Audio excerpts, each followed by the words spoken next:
Hi, I'm Dr. Deb Butler. You are listening or watching Inner Peace and Menopause and Beyond. This is episode number 475. Well, hello, all my dear friends all over the world. I just finished a masterclass. Maybe you heard about it. How to reconnect to your body with eating mind makeover in menopause. Maybe you heard about it. Maybe you didn't. But I just finished my second one, and it was so inspiring for me to talk to other women.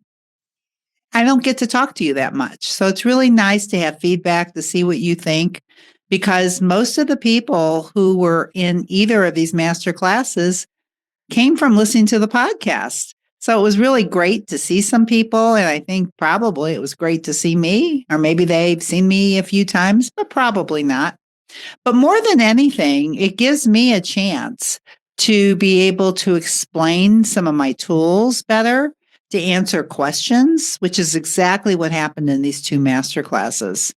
And one of the things that I really talked about this makeover is that this mind eating makeover in menopause is not about, an eating plan, but it's about how to make a plan in your mind and make over your mind so that the way you eat is different and more connected to your body. And that's really the point, is this mind-body connection that we're talking about. So in both of these classes, I introduced this new course that I am bringing out.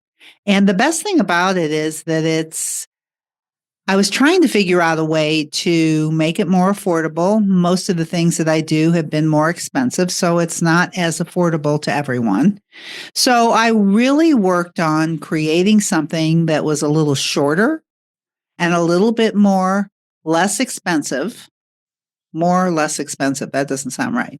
And make it less expensive and faster. So doesn't that sound good? Faster and cheaper to achieve making peace with food. So, of course, that's what I do on my podcast. That's what I do in individual coaching.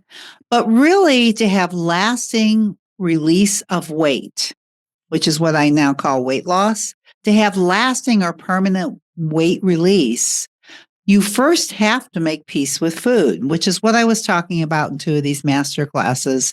And what I want to talk to you about today is one of the things, the concepts that I talked about in that class, was the whole idea of the art of a joy eat. Because really, in order to make peace with food, you can't have good foods and bad foods. You can't be good when you eat certain foods and bad when you eat other foods, because all it does is creates more judgment on yourself, and usually it just makes you feel worse. And the worse you feel, the more you want to eat. So it's like, it's not a win-win situation. So in this episode, what I want to talk about is how to do a joy eat. I know I have spent time in past episodes, since there's been 475 of them, but I want to talk about it again since I just went over it and some of the problems that people had with it that maybe you have with it too. And also for you to know that the Peace with Food course is now open if you are interested in making peace with food in a quicker, cheaper way. All you have to do is go to drdebbutler.com/peace. And you can also get this in the show notes. And you too can come and join me. And it's just 4 weeks. It's 30 days to help make peace with food.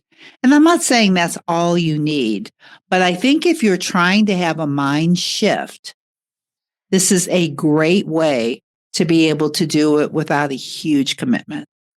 Because sometimes I think bigger commitments, more expensive commitments, longer commitments are harder and they become overwhelming, so you don't do it. So this is quick and easy and a lot less expensive. So if that's what you've been looking for and you want peace with food, drdebbutler.com/peace. I'd love to see you. It starts next week, Wednesday, May 14th. You can see all of this in the show notes. And it'll probably be open just a little bit longer because there'll be recordings of everything that I do. So I will probably give people an opportunity to come in if it's not full. We'll keep it open just a little bit longer so you do have time to go if this sounds good to you. Or you've been wondering about how I work, or you're wondering about how I coach, or you've just been wondering, maybe you've just been listening to this podcast for a while and you've been waiting for the right time or the right invitation or the right something. And maybe this is it. So let's talk about joy eating because I think joy eating has everything to do with peace. And I think a joy eat is about creating peace with food. And I want to talk to you about how to enjoy food without guilt and why finding pleasure in eating these foods can actually help you make peace with food and help you release the weight. That's the most important thing. A lot of people think, well, if I start eating that, I'm going to gain weight. But actually, it's because you don't think that you can eat it, that you can't lose weight. You can't release the weight, right? Because you're either good or you're bad, you're on or you're off. And so it's just like ping pong. So, first, let me tell you what joy eating is.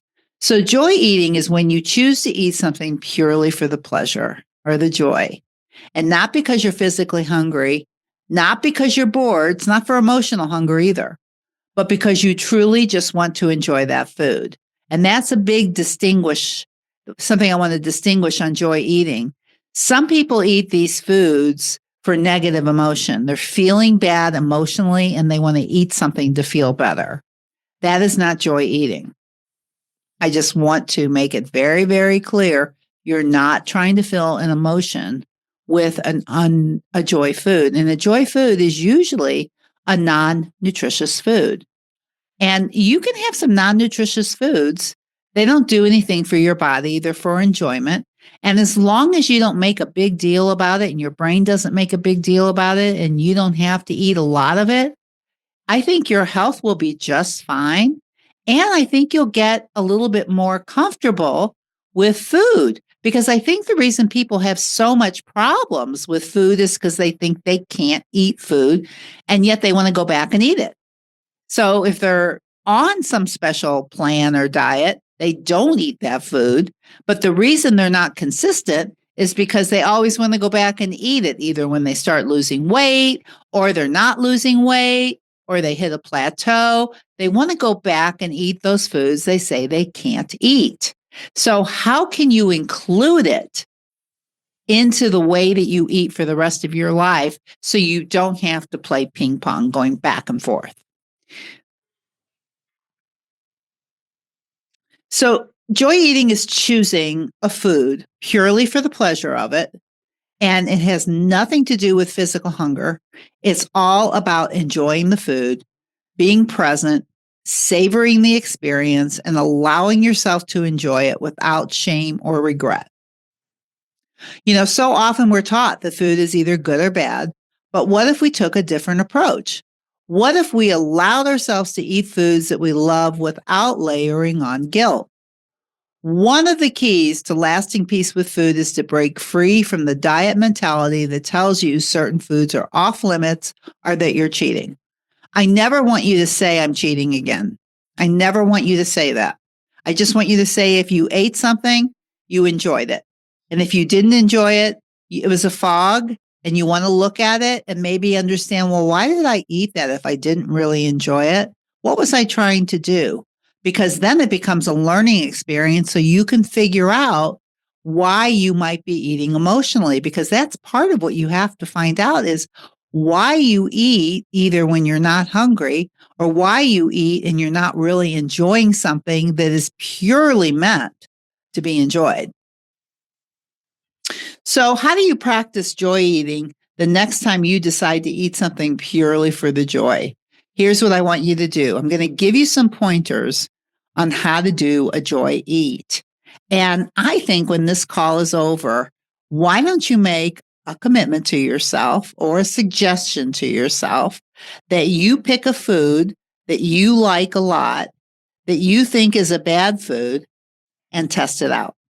I love what one of the women said in my masterclass today about experimenting with these tools. I think experimenting is a good way to look at anything that I teach because it's not like you'll do it once and it'll be over. You'll experiment and you'll find out what works, what doesn't work. And with joy eating, if you can imagine the time when you can be around any food and either decide to eat it or not, based purely on do you or don't you want it, based purely on trusting yourself to eat it and eat it mindfully, and truly to have peace with it, no matter what it is, because that was my problem is I had a thing with potato chips and I was either eating all of them or none of them. And if they were in my house or if I was starting to eat it and I wanted to stop eating it, the only way I knew how to stop eating it was to pour hot water over it and then throw it in the garbage. I couldn't just throw it in the garbage because I could go out and get it. That's not trusting yourself. And I know a lot of you have some of these things. And when you can trust yourself and have peace with food, the drama is over. So here's one of the ways that you can practice eating a joy food. First, pause and ask yourself, am I truly hungry or am I eating for pleasure? Because I think with the joy eat, it's better not to eat it when you're really hungry. If you're really hungry and at a -2, I would not use a joy eat because your blood sugar is already low. And eating a joy eat, some non-nutritious food, is going to spike your blood sugar. It's not really going to make you feel good, as opposed to eating having some fuel food in you and then having a joy eat. It kind of calms the blood sugar down from a physiological standpoint. So you pause and ask yourself if you're truly hungry, or are you eating it for pleasure? Then that you choose the food that you genuinely want. You really want it. You don't settle for something just because it's there. You don't settle for something because it's healthier than the other version or it's the skinny version. Eat the real thing and make it worthwhile. That's why I call it a joy eat. Eat the thing that really is enjoyable. Now, slow down and savor every bite. Notice the texture, the flavors, how it makes you feel. Be present and enjoy the experience. And then check in with your body as you eat. And it is a mind-body connection. Are you enjoying it? Can you feel the enjoyment? Can you taste the flavor? Is it bursting? Can you describe it? If not, or it's stopped, it's okay to stop. Joy eating is about satisfaction, not overindulgence, right? And when you can trust yourself and have peace with these foods, it's easier to do. So you have to practice. So joy eating and peace with food, one of the biggest myths about joyful eating is that it will lead to out of control eating. But the opposite is usually true. When you give yourself permission to enjoy food, you take away the power that food has over you, the guilt, the secrecy. It all dissipates. When food is not the enemy, you're less likely to feel deprived or binge later. I always say food is not the problem, disconnection is. When you eat mindfully and with intention, even foods like chocolate cake or pizza or potato chips can be part of your peaceful relationship with food. It's not about perfection. It's about awareness and it's about choice. If this resonates with you and you want to learn more, my Make Peace with Food program is now open. And if you're hearing this, my guess is it's still open. And all you have to do is go to drdebbutler.com/peace. It's a 30-day journey to help you reconnect with your body, understand your hunger, and finally break free from emotional eating. Just head over to my website or just put in your browser, www.drdebbutler.com/peace. Remember, joy eating is just one part of creating a peaceful relationship with food. Give yourself permission to enjoy it without guilt. You deserve to feel good about your choices. And until next time, remember, you're worthy and you are enough just as you are. I love to say this to yourself. I am enough. I do enough and I have enough. We got an enoughness problem. And I think repeating this to yourself is very, very helpful. Instead of more, how about it's enough? I don't need more. This is enough. I am enough. I love that.